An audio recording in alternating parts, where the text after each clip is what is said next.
যে কোনোবা লেবৰেটৰীত যদি প্ৰথম টেষ্টটো পজিটিভ পায় তেতিয়াহ'লে তাক কনফাৰ্মেটৰী টেষ্ট কৰিব লাগে আৰু এটা বেলেগ লেবৰেটৰীত কাৰণ কৰোনা ভাইৰাছ বুলি কওঁতে কেইবাটাও ভাইৰাছ ইয়াত থাকে কিন্তু যিটোৰ কথা আমি আলোচনা কৰিছোঁ কোভিড-19 কেতিয়াবা কৰোনা পজিটিভ হ'ব পাৰে কোভিড-19 নিগেটিভ হ'ব পাৰে সেইকাৰণে বৰ্তমান এই চেম্পলটো কনফাৰ্মেটৰী টেষ্টৰ কাৰণে লাহোৱাললৈকে গৈছে RMRCত গতিকে আমি ভাবোঁ যে ৰাতি 11:30 বজাত আমি আপোনালোকক জনাব পাৰিম কেছটো পজিটিভ ফাইনেলি হয় নে নহয় এই কেছটো বৰ্তমান সময়ত যদিও কনফাৰ্মেশ্যন অহা নাই পজিটিভ বুলি তাক আমি পজিটিভ বুলি ধৰি লৈ পৰিয়ালটোত যিসকল ব্যক্তি আছিলে তেওঁৰ মাক আৰু তেওঁৰ যিটো ভাতৃ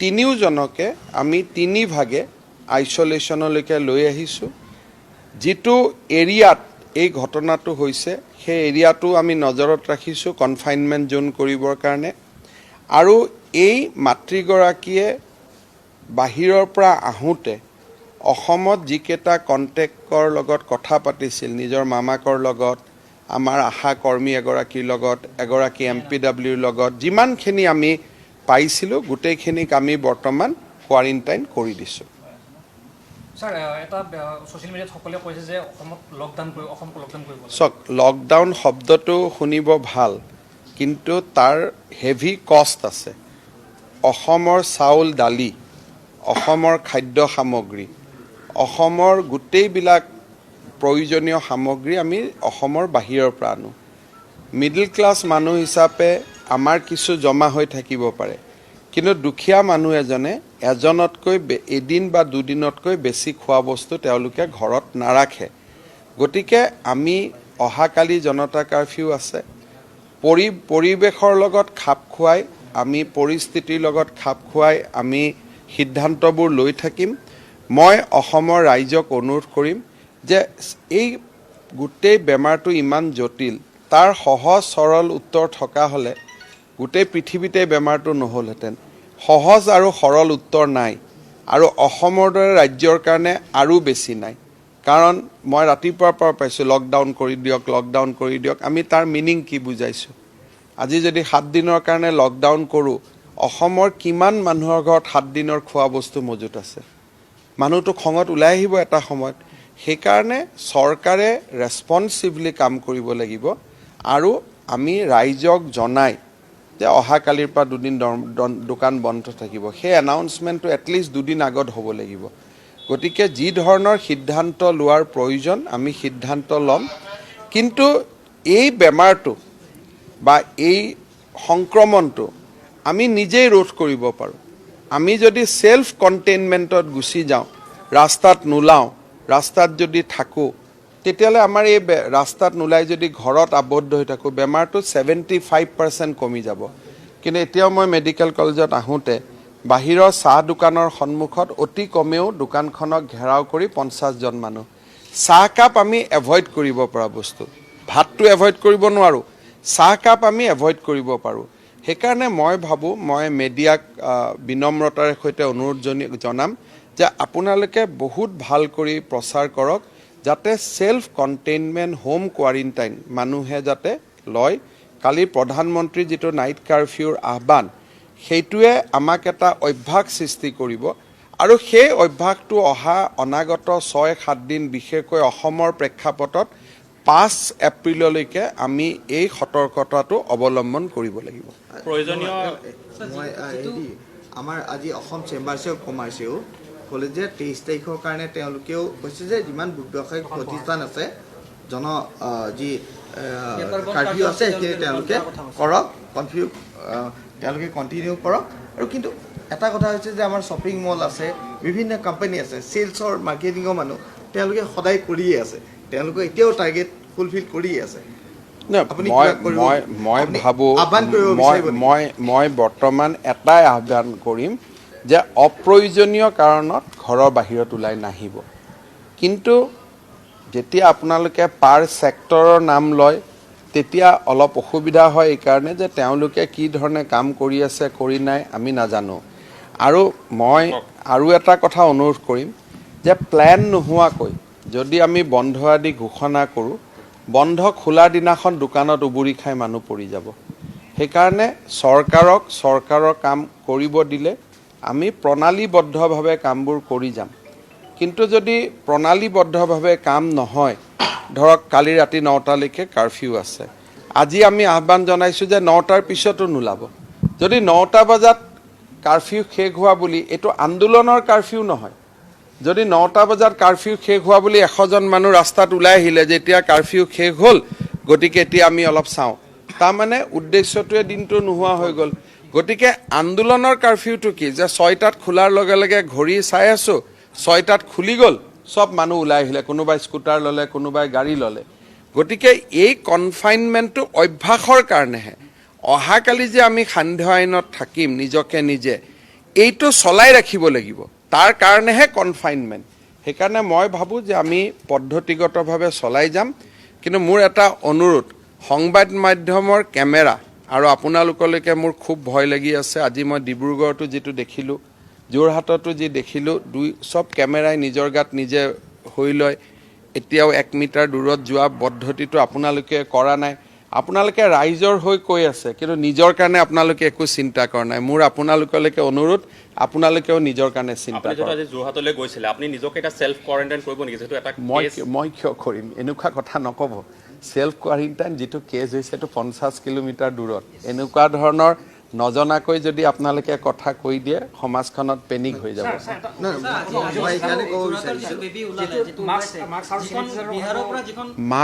মাস্ক নালাগে মানুহক, মাস্কটো লাগে বেমাৰীজনকহে। সেইকাৰণে মাস্কক লৈ মই ভাবোঁ চিন্তিত হোৱাৰ কথা নাই। মাস্ক লাগে যদি বেমাৰীজনৰ পৰা যাতে বীজাণু নোলায়। মাস্কৰ পৰিৱৰ্তে 1 মিটাৰ ডিষ্টেঞ্চত থাকিব লাগে। দ্বিতীয়তে চেনিটাইজাৰটো আমি বনাব পাৰোঁ। ইতিমধ্যে অসমৰ বিভিন্ন কলেজত এইটো বনিছে, বিভিন্ন ইণ্ডাষ্ট্ৰীত বনিছে। চাবোন আৰু পানীৰ গুণো চেনিটাইজাৰৰ সমান। আজি ভাৰত চৰকাৰে মাস্কৰ দামো নিৰ্ধাৰণ কৰি দিছে, চেনিটাইজাৰৰ দামো নিৰ্ধাৰণ কৰি দিয়াৰ পথত। গতিকে মই ভাবোঁ যে সেই অসুবিধাটো দূৰ হ'ব। কিন্তু মানুহে বহুত বেছি মাস্ক ব্যৱহাৰ কৰা কথা নাই। মাস্ক ব্যৱহাৰ কৰিও যদি 1 মিটাৰ ওচৰত আহি যায়, হাতখনহে মেইন। হাতখন মুখত, চকুত আৰু নাকত লাগিব নালাগে। যদি আমি চব ব্যৱহাৰ কৰাৰ পিছতো হাতখন যদি লৈ যাওঁ, তেতিয়াহ'লে লাভ নহ'ব। হাতখনক কণ্ট্ৰল কৰি ৰাখি চলিব পাৰিলেই ভাল। যদি মাস্ক লৈছোঁ, হাতেদি চবকে চুই আছোঁ, তাৰ কোনো লাভ নহ'ব। হস্পিটেলত যিবিলাক নাৰ্ছ বা ডক্টৰ আছে, চিভিল হস্পিটেলত আছোঁ মই, তেওঁলোকে কালি আমাক ফোন কৰিছিলে, ক'ব পাৰিছে নাৰ্ছে মানে যিখিনি লাগে তেওঁলোকক মাস্ক বা চেনিটাইজাৰ মই ভাবোঁ যে তেওঁলোকক কি লাগে সেই বিষয়টোৰ কাৰণে ইউনিভাৰ্চেল কণ্ট্ৰলৰ সুৰ পৰা প্ৰেছক্ৰাইব ফৰ্মুলা আছে। পেচেণ্টজনৰ ওচৰত যাব নালাগে। পেচেণ্টজনক যি ধৰণে যদি বডি টাচ কৰিব লাগে, তেতিয়াহ'লে PPE কিট পিন্ধি কৰিব লাগিব। আদাৰৱাইজ বডি টাচ কৰাৰ প্ৰয়োজন নাথাকে। আৰু ইউনিভাৰ্চেল ইনফেকশ্যন কণ্ট্ৰলৰ ওপৰত যিবিলাক গাইডলাইন আছে, সেইবিলাক আমি এতিয়া শিকাবৰ কাৰণে আজিও মই মেডিকেল কলেজখিনিত কৈ আহিছোঁ। পৰহি মই বাকী কেইখন মেডিকেল কলেজতো যাম। আৰু মই ভাবোঁ যে 1 মিটাৰ দূৰত থাকিলে, এতিয়া যেনেকৈ আমাৰ প্ৰাগ চেনেলৰ ভাইটিয়ে সুধিছে যে আপুনি যোৰহাট গৈছিল, যোৰহাটৰ পৰা আহি এটা হোম কোৱাৰেণ্টাইন হ'ব নেকি? 1 মিটাৰ দূৰত থাকিলে কোনো আৰু কোৱাৰেণ্টাইনৰ প্ৰয়োজন নাথাকে। গোটেই জবাবটো আৰু প্ৰশ্নটো 1 মিটাৰ। গতিকে মাস্ক পিন্ধক নিপিন্ধক, যদি 1 মিটাৰতকৈ লক্ষ্মণ ৰেখাডাল পাৰ হৈ যায়, তেতিয়াহ'লে কোনো কাম নহ'ব। মই বেলেগ এটা কথা সুধোঁ কি আমাৰ চেলছৰ আগতেও মই কৈছোঁ, চেলছ মাৰ্কেটিং মোক একদম স্পেচিফিক ছেক্টৰ নক'ব। আপোনালোকে চৰকাৰৰ যিবিলাক পলিচি সদায় আপোনালোকে পাই গৈ থাকিব। অহা পৰহিৰ কাৰণে কিছুমান আমি লাইন আপ কৰি থৈছোঁ, 3 দিনৰ পিছত লাইন আপ কৰি থৈ দিছোঁ, আপোনালোকে পাই থাকিব। কিন্তু চেলছৰ কোনোবা মানুহক কোনোবাই টাৰ্গেট দিছে, সেই বিষয়ত মই ভাবোঁ যে আজিৰ দিনটোত সেইবিলাকত নোযোৱা ভাল। যেতিয়া আপোনালোকে সচেতন কৰিব যে হোম কোৱাৰেণ্টাইন থাকিব লাগে, MR-বিলাকো থাকি যাব। আপোনালোকে লাইন আপ পাই থাকিব যেতিয়া এনাউন্সমেণ্ট কৰাৰ প্ৰয়োজন হয়। যেনেকৈ পৰহি দিনাখন আমাৰ প্ৰেছ কনফাৰেন্স হ'ব, কিন্তু 1 মিটাৰ দূৰত বহিব লাগিব। কেমেৰাবিলাকো একলগ কৰিব নোৱাৰে, বিভিন্ন এংগুলৰ পৰা কৰিব লাগিব। আৰু যেতিয়ালৈকে আমি আছোঁ, কৰি থাকিব পৰা যায়, আপোনালোকক জনাই থাকিম। তাৰ উপৰিও টুইটাৰ, ফেচবুকৰ জৰিয়তেও আপোনালোকে চৰকাৰৰ কথাখিনি পাই থাকিব। কাইলৈৰ দিনটো মই ভাবোঁ যে ডক্তৰ, চিকিৎসক, নাৰ্ছক বাদ দি প্ৰত্যেকজন সাংবাদিকৰ কথাটো বেলেগ, প্ৰত্যেকজন মানুহে ইনক্লুডিং আমি নিজে, কাৰণ কালিৰ দিনটো আদৰ্শ, কালিৰ দিনটো আমি মানুহক আদৰ্শ দেখুৱাব লাগিব। ৰাজ্যপালৰ পৰা মুখ্যমন্ত্ৰীৰ পৰা আমি সকলোৱে except health worker, doctor, nurse, MPW, আশা কৰ্মী, এওঁলোকক বাদ দি সকলো মানুহে কালি দিনটো নিজকে নিজে ঘৰত আবদ্ধ ৰাখিব লাগিব। 9টা বজাতো ৰাতি ওলাই আহিব নালাগে। দিনটো যেতিয়া নাহিবই, ৰাতিনো অসমখন কেনেকুৱা বুলি ওলাই অহাৰ কোনো প্ৰয়োজন নাই। যেনেকুৱা অসম আছে গধূলি তেনেকুৱাই অসম থাকিব। আমি যাতে ৰাতি 9টাৰ পিছতো ওলাই নাহোঁ তাৰ প্ৰতি গুৰুত্ব দিব লাগিব। চাওক, এইটোত তেনেকুৱা কঠোৰ বুলি কথা নাই। আপোনালোকে এই গোটেই বস্তুটো এটা আন্দোলনৰ লগত লগ লগাইছে। ইয়াত কঠোৰ এই শব্দবিলাক ইয়াত নহয়। এইটো আপোনাৰো বেমাৰ হ'ব পাৰে, মোৰো বেমাৰ হ'ব পাৰে। কঠোৰ হোৱাৰ কথা নহয়, এইটো এৱাৰনেছৰ কথা। কি কৰিব আপুনি? মই আপোনাক ক'লো নহয় যে কঠোৰ হ'লে মানুহে ৰিয়েক্ট কৰিব, কাজিয়া পেচাল হৈ যাব, হাতত লাগালাগি হৈ যাব। গতিকে এই গোটেই ব্যৱস্থাটো আমি, it is not a police state. মানুহক আজি এটা কেছ হ'ব পজিটিভ, মানুহে বুজিব, আপোনালোকে ক'ব টক শ্ব' হৈছে, বুজিছে, ইয়াত কঠোৰ হোৱা, পহু খেদা, এই যিবিলাক শব্দ আমি সাধাৰণতে কৰি থাকোঁ, সেই শব্দবিলাকৰ লগত এইটো জড়িত নহয়।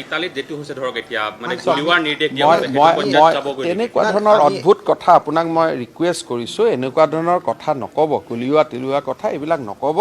কৰজোৰে মই আপোনাক অনুৰোধ কৰিছোঁ। আৰু আপুনি এই ধৰণৰ কথা ক'লে মোৰে মনটো দুখ লাগিব যে আমি গোটেইবিলাক কৰি আছোঁ, কিন্তু আপুনি ইয়াতে কাকো লাঠি মাৰিব খুজিলে পুলিচজনৰোতো মানুহজনৰ গাত লাঠি হাতটো লাগি যাব। আজি যদি আপুনি কৈছে যে এতিয়া মোৰ CRP-জনে যদি আপোনালোকক ৰখাব খোজে, মোৰ ফালে খেদি আহে, হাতখনেইতো লগাব লাগিব, যিটো হাতখন লগোৱা মানা। সেইকাৰণে আমি এটা প্ৰক্ৰিয়াৰ মাজেৰে কৰি আছোঁ। মিডিয়াই আমাক সহায় কৰক, বুদ্ধিজীৱী, গাঁৱৰ ছিনিয়ৰ চিটিজেন তেখেতসকলে সহায় কৰি থাকক। ৰাইজে নিজে বুজি পাব, আৰু বুজি নাপালে কি কৰিব লাগে সেই কথাবিলাক যদি আমি ব্যৱহাৰ কৰোঁ, তেতিয়াহ'লে আজিৰ দিনত ৰাইজ উত্তেজিত হৈ যাব যে মন্ত্ৰী আমাক লাঠিৰ কথা কয়, গুলী চালনাৰ কথা কয়। এইটোৰ পৰা মানুহ উত্তেজিত হ'ব। গতিকে যে আমাক মাস্ক দিব পৰা নাই অথচ গুলী চালনাৰ কথা কয়। ইটালীত কোনো গুলী চালনাৰটো অৰ্ডাৰ দিয়াৰ কোনোতো তথ্য নাই কাৰো হাতত। এই ধৰণৰ যদি শব্দ কৈ আমি ৰাইজক প্ৰভোগ কৰোঁ, অহা কালি পৰহি অসমখনৰ পৰিৱেশ বেলেগ হৈ যাব। অন্য এটা বিষয়লৈ আহিছোঁ, যিখন ৰেলত তেওঁলোক আহিছিল, সেই ৰেলখনত বহু যাত্ৰী আছে। সেই ৰেলখনত কোনোবা যদি কণ্টেক্টত আহিছিল, হোম কোৱাৰেণ্টাইন চবৰে আছে, আমাক জনাব। কিন্তু ৰেলখন আহিলে, ৰেলখন গ'ল, এইটো এনেকুৱা নহয় যে এটা মিনিটত লাগিলেই হ'ব। ইয়াৰ এটা প্ৰক্ৰিয়া আছে। মানুহজনীৰ লগত ক্ল'জ কণ্টেক্টত থকা মানুহখিনিৰ হ'ব। ৰেলৱে কৰ্তৃপক্ষক আমি জনাই দিম যদি কনফাৰ্মেশ্যন আহে। তেতিয়া ৰেলে সেই কাষৰ ছিট নাম্বাৰত কোন আছিল তাক আইডেণ্টিফাই কৰি সংশ্লিষ্ট জিলাক তেওঁলোকে জনাব লাগিব। কিন্তু এই মুহূৰ্তলৈকে এইটো কনফাৰ্ম নহয়। ৰাতি 11:30 বজাতহে আমি কনফাৰ্ম কৰিব পাৰিম আফটাৰ কনফাৰ্মেটৰী টেষ্ট।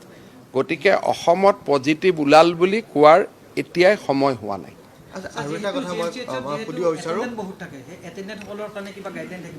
কি গাইডলাইন হৈছে যে এটেণ্ডেণ্ট আহিব নালাগে, কিন্তু এতিয়া যদি কয় মোক আহিলে কি কৰিব বুলি, তাৰ উত্তৰ আমাৰ হাতত নাই।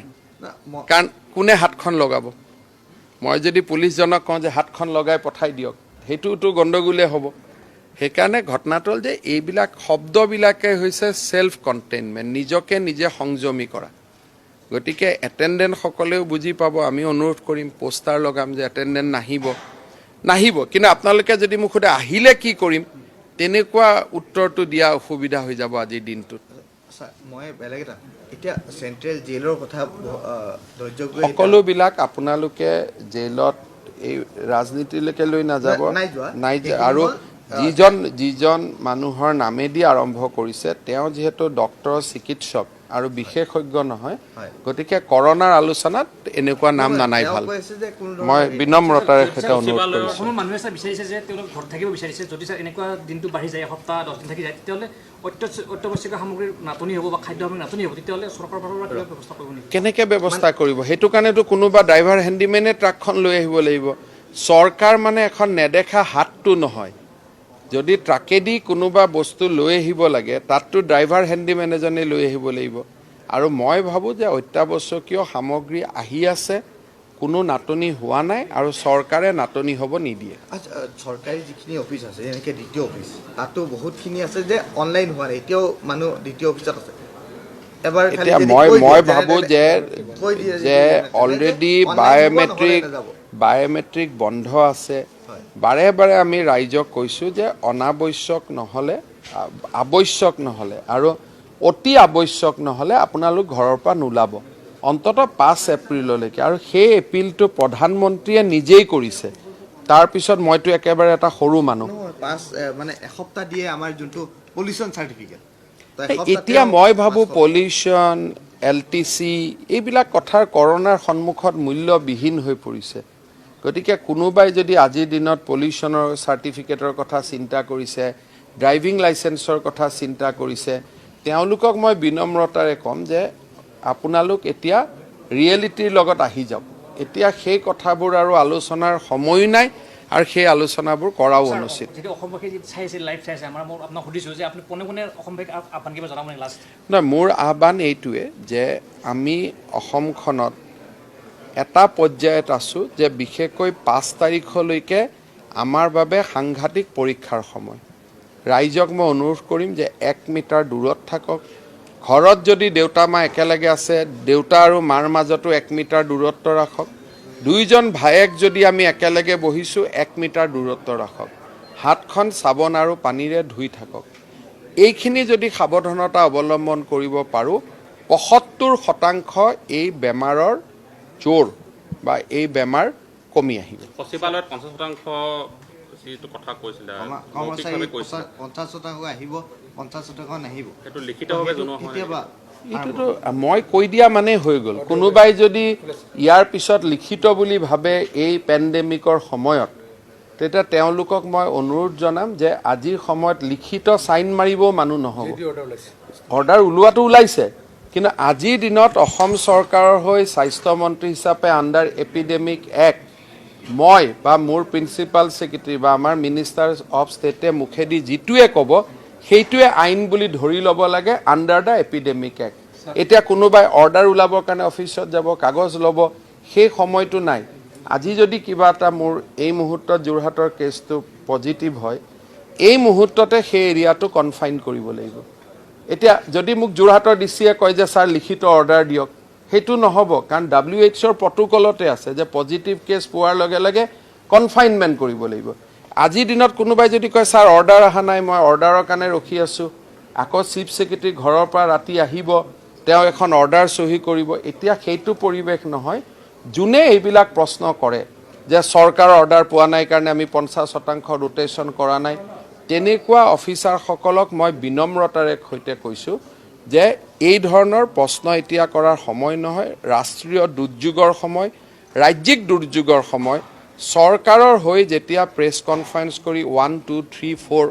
কোৱা যায় তাত আৰু এতিয়া যদি প্ৰশ্ন কৰে আমি কৰোনাৰ বিৰুদ্ধে যুঁজিব নোৱাৰিম চৰকাৰী অৰ্ডাৰ ওলাই থাকিব কাগজলৈকে এতিয়া ৰখিব নালাগে অপপ্ৰচাৰ চলি আছে বহুত ফেচবুকত ছ'চিয়েল মিডিয়াত যিটো অপপ্ৰচাৰটো এইবিলাক চবতকৈ প্ৰশ্নৰ বিপদ হৈছে মই কি উত্তৰ দিব পাৰিম কওক এইবিলাক প্ৰশ্নৰ এতিয়া মোৰ হাতত কি উত্তৰ অন্য এটা বিষয়লৈ আহিছোঁ ছাৰ ইতিমধ্যে আপুনি কেইবাখন আপোনালোক লাহে লাহে লাহে লাহে ওচৰ চাপি আহি আছে দূৰত কাইণ্ডলি দূৰত যাওক ছাৰ আপোনালোক 3জন দূৰত যাওক কাইণ্ডলি আপোনালোকে নানামিলে ক'ত মানুহে ক'ত মানিব দূৰত নাই ইমান ডাঙৰ ডাঙৰ কেমেৰা আছে ইমান পাৱাৰ আছে মাইকৰ কওক না দূৰততো MLA এজনে কথা ক'লেও আপোনালোকে কেপচাৰ কৰি পেলাই টিভিত চলাই দিয়ে বিষয়টো হ'ল যে আপুনি ইতিমধ্যে যোৰহাট মেডিকেললৈ গৈছে বাকীখন মেডিকেললৈ যাম বুলি কৈছে তাত আইচলেশ্যন বা আদাৰ ফেচিলিটি যিখিনি ৰিকুৱাৰ্ড কিমান আছে যিমানখিনি কৰিব পৰা যায় পৰহি মই আপোনালোকক ডাটা দিছোঁ আৰু অগমেণ্ট এতিয়া যেনেকৈ মই GMCত আহিছোঁ নতুনকৈ ICU এটা কৰিব পাৰি নেকি তাৰ চেষ্টা কৰাৰ কাৰণে আহিছোঁ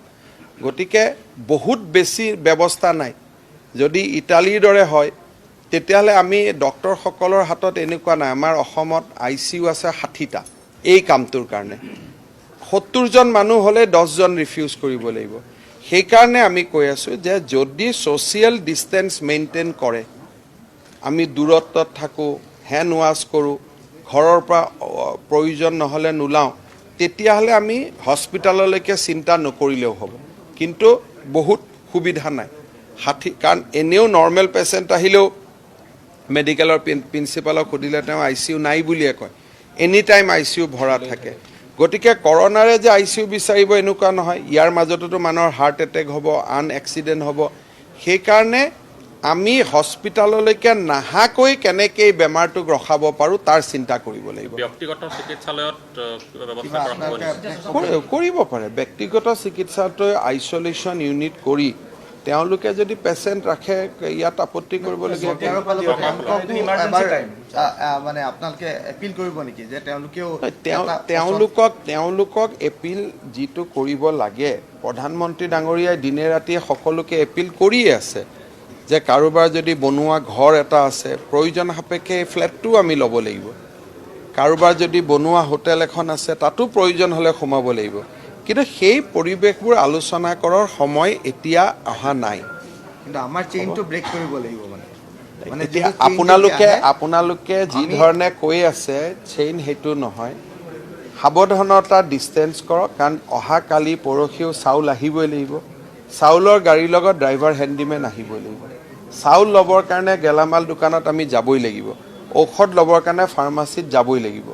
সেইকাৰণে চেইন ব্ৰেক কৰাটো যিটো কথা, সেইটো আমি এনেকেই ব্ৰেক কৰিব পাৰিম যদি অনাৱশ্যক কাৰণত ঘৰৰ বাহিৰত নোলাওঁ, ওলালে যদি 1 মিটাৰ দূৰত থাকোঁ, হাতখন ধুই থাকোঁ। এই 3টা কাম কৰিলেই আমি বহুখিনি 75% কমাব পাৰিম।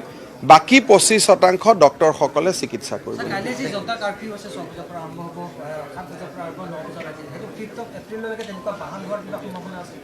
তেনেকুৱা ধৰণৰ কথা নক'ব। মই একেটা প্ৰশ্নকে আপোনালোকে ঘূৰাই পকাই সুধি আছে।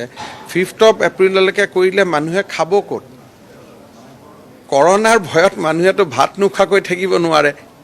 আমাৰ এজন চাহ বাগিচাৰ মজদুৰ, এজন ৰিক্সাৱালা, এজন ঠেলাৱালাইতো 7 দিনৰ খোৱা বস্তু মজুত কৰিব নোৱাৰে।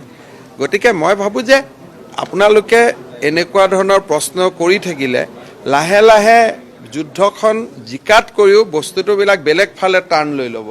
সেইকাৰণে চৰকাৰে যি ধৰণে ঘোষণা কৰে বা ৰোগৰ বিশেষজ্ঞসকলে আপোনালোকক যিটো পৰামৰ্শ দিয়ে, সেই কথাখিনিয়ে আজি আমি প্ৰচাৰ কৰিব লাগে।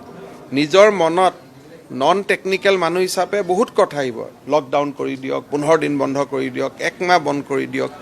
কিন্তু ঘৰত গৈ যদি আপুনি আপোনাৰ পৰিবাৰক সোধে যে 5 তাৰিখলৈকে যদি আমি নোলাওঁ কি হ'ব, তেতিয়া তাই ক'ব যে ক'ৰ পৰা, মোৰতো ইয়াত চাউল মাত্ৰ এদিনৰহে আছে।